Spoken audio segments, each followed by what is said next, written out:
Hello, my name's Jamie Owen, and today I'm going to be teaching you how to use Oasis licks in your soloing. Now, guitarists have been stealing licks from each other since the beginning of time, so using these licks and making them your own is a really great way of being creative when you're improvising. So I've moved all of these licks into one scale shape, and I'm going to show you how to use them in two different keys, C major and A minor. And then I will be showing you how you can move these scales and licks up and down the neck to fit all major and minor keys. Here are the two scales we're going to be learning today. First of all, we've got C major pentatonic. We're going to be starting on the 8th fret of the low E string on this C note. Then we're going to go onto the A string and we're going to play 5 and 7 with your first and third fingers. Next string is going to be the same, 5, 7, then again 5, 7, and then the top two are going to be 5, 8, 5, 8. To play the A minor pentatonic, all we have to do is start off with our first finger on the 5th fret of the low E string. Then it's going to be your 4th finger on the 8th fret, the same string, and then from there we've got the identical shape. Okay, so it's going to be 5, 7, 5, 7, 5, 7, and then 5, 8, 5, 8.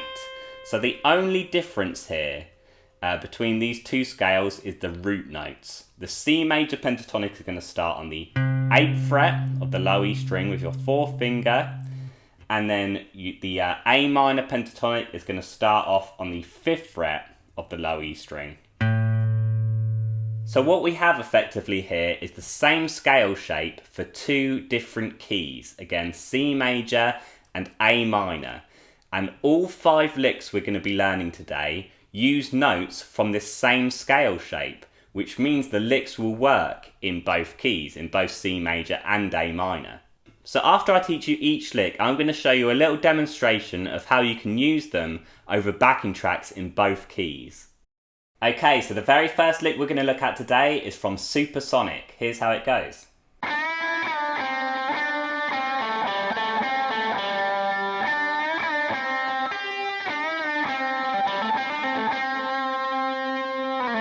Alright, so you'll notice straight away that it's a lot lower than the original because we have moved it, as I mentioned, as we're doing with all of these licks, into that C major pentatonic / A minor pentatonic shape.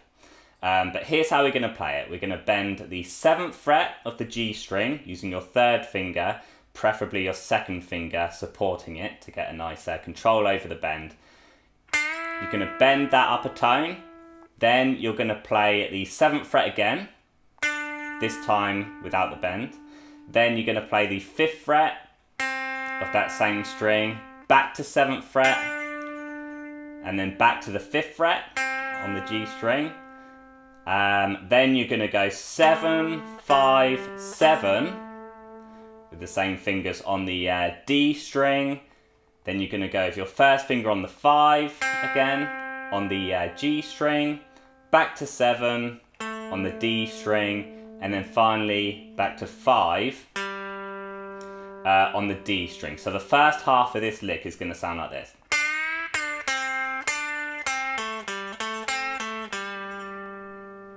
Okay, and now the second half of the lick is going to start with a bend as well. It starts the same way actually. So you've got the bend, you've got the 7, 5 on the G string. Then you're going to go with your little finger, okay, your 4th finger on the 8th fret of the B string. Then you're going to do bend up and down. Okay, so bend up and then back down, release it back down on the 7. Then 5 with your first finger on the G string. And then we've got some legato here, some hammering on and pulling off. So what we're going to do, we're going to use our first finger on the 5th fret of the D string. We're going to hammer your 3rd, so we're going to play that note. We're going to hammer your 3rd finger down onto the 7th fret of the D string. Now the next bit is actually going to be a hammer on and pull off in one. So you're going to pick once and we're going to get 3 notes through. Okay, and then you're going to add on an extra 7 on the D string and an extra 5 on the G string. So that last bit is going to be, and that whole second half of the lick is this.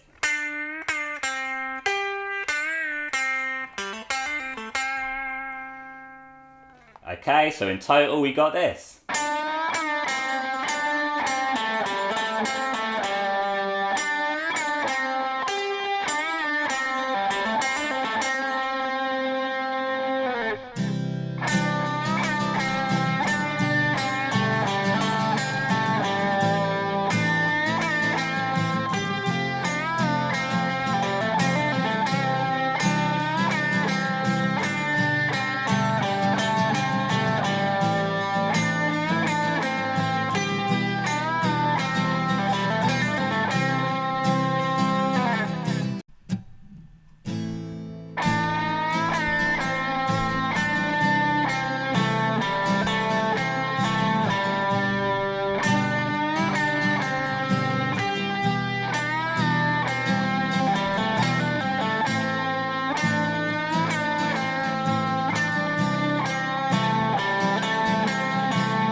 So you'll notice straight away that even though that lick worked very well over both keys, neither of those backing tracks included the same chords as Supersonic, which go to show you can use these licks over any chord sequence as long as you're in the right key. It's going to sound good.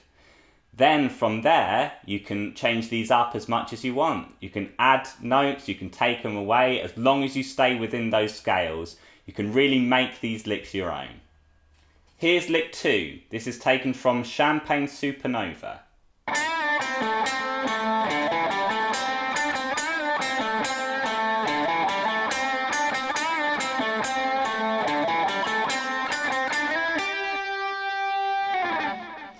Okay, so we start off with a bend up and down on the 7th fret. Okay, so it's going to be another bend on the 7th fret with that second finger just behind supporting it. This time it's a bend up and then back down quickly, and then we're going to go 5 on the G string, and then 7 on the D string, and then again 5, 7 like this. Then we are going to simply, this is going up that pentatonic scale, 5, 7, 5, 7, 5, 7, and then back to 5.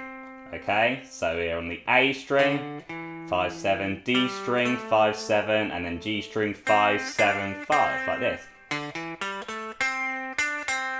Okay, so that part, as you can see, is repeated times 3. Okay, so it's going to sound like this in total.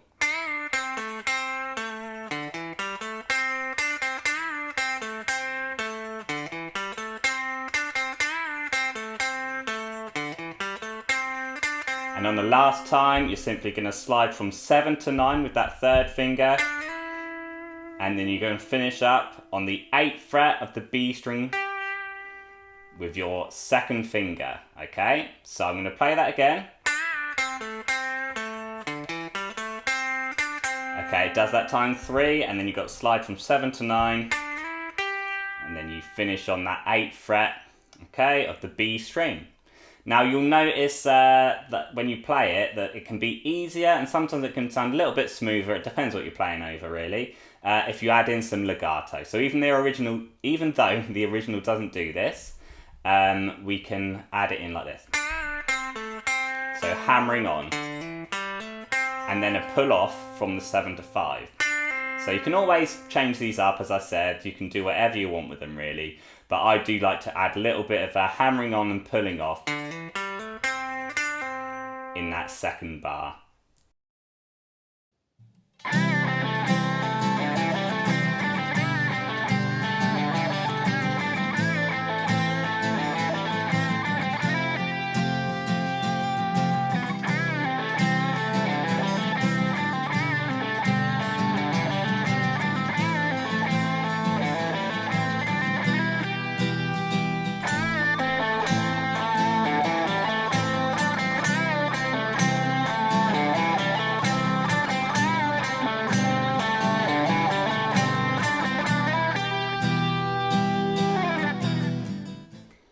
This next lick is taken from the solo to Live Forever. It's a cool little scale run that I like to use a lot when I'm improvising. It goes like this.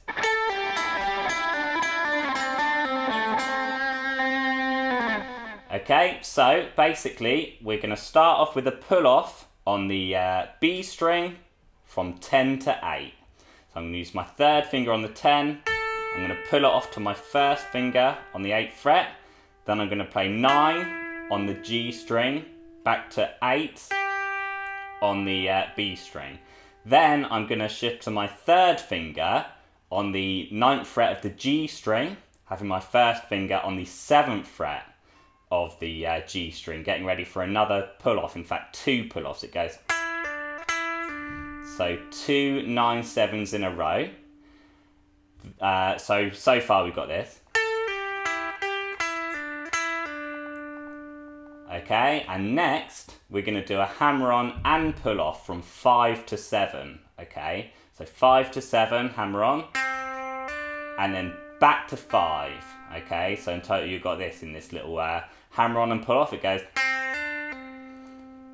and then you're going to go with your third finger on the 7th fret of the D string, and then it's back to the 5th fret of the G string. So I'm going to play this one really slowly because it's easy to get confused with this one. So it goes like this.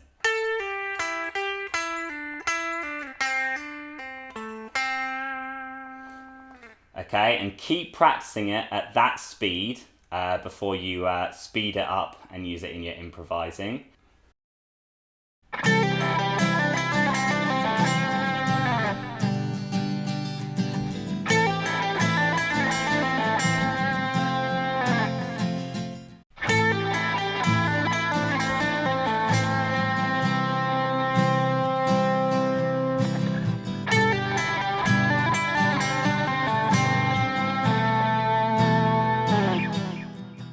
This next lick is from the intro to Stand By Me, and it goes like this.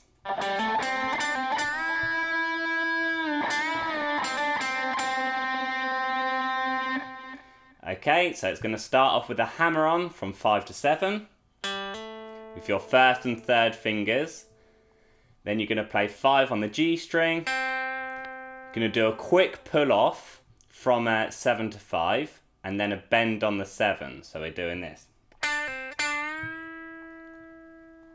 Okay, so that first bar is just this. Then you've got to bend up and down on the 7. A hammer on from 5 to 7. And finally 2 5s. Okay, so all together we got this.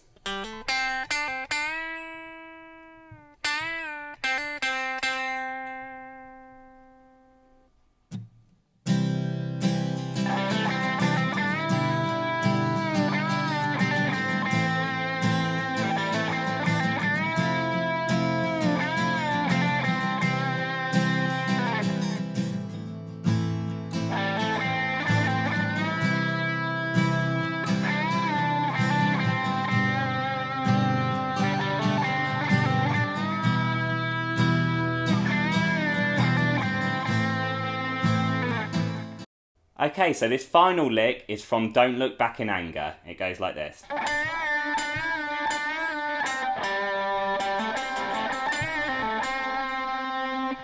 So what you've got here, well, as you can tell, that is the start of the solo section, right? And what you've got here is 3 bends up and down on the 7th fret of the G string, like this. After that, you're going to play the 5th fret of the G string and then the 5th fret of the D string. Okay, so that first bar is. Okay, then on the next bar, what you've got here, and here's how I do this. I will actually bar the 5th fret of the D string and the G string. It kind of makes it easier if you just push them both down at the same time.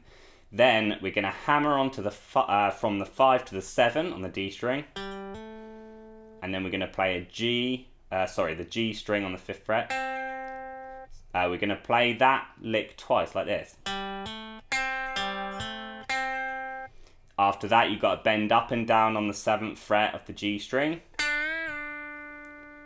Then you go to the 5th fret of the G string, the 7th fret of the D string, and then finally you're back to the 5th fret of the G string. So that second bar is going to be this.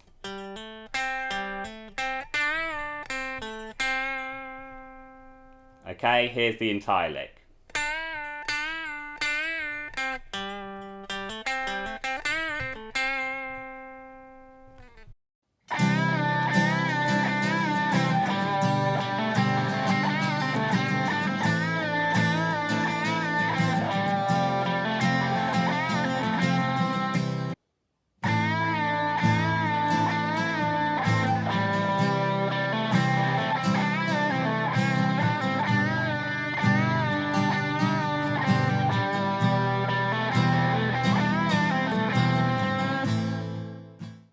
Okay, so now you've learnt these 5 licks, see if you can find a backing track. There's loads on YouTube, loads of really good ones, different genres, different styles and different keys. First of all, start with C major and A minor, like we've been doing today. But, of course, you can change the key as well, okay? And that's what I'm going to show you how to do now.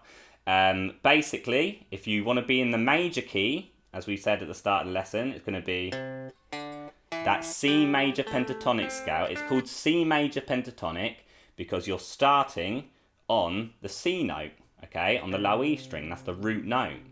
Now, if you wanted to play, let's say, for example, in the key of D major, all you're going to do is find the D note on the low E string, start on your 4th finger, play through the scale starting there, okay, and then you can fit all of these licks into that scale. For example, let's think of Don't Look Back in Anger.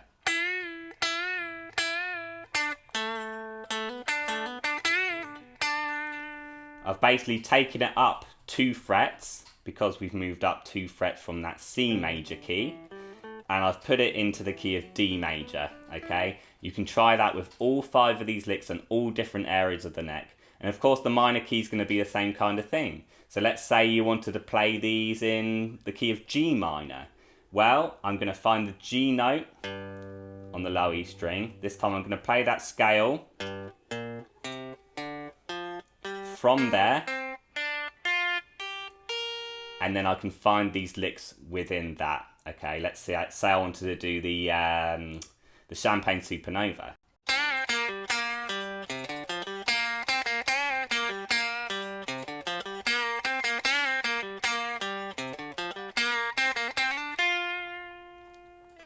So when you practice later on, you can literally try this in all 24 different keys. There are 12 major keys, 12 minor keys. And it is really good practice to try playing these all in different areas of the neck. So next time you jam with a friend or with a band, or even, like we said, with backing tracks, you'll always be prepared. As long as you choose the right scale, then you'll be able to bust out all of these licks.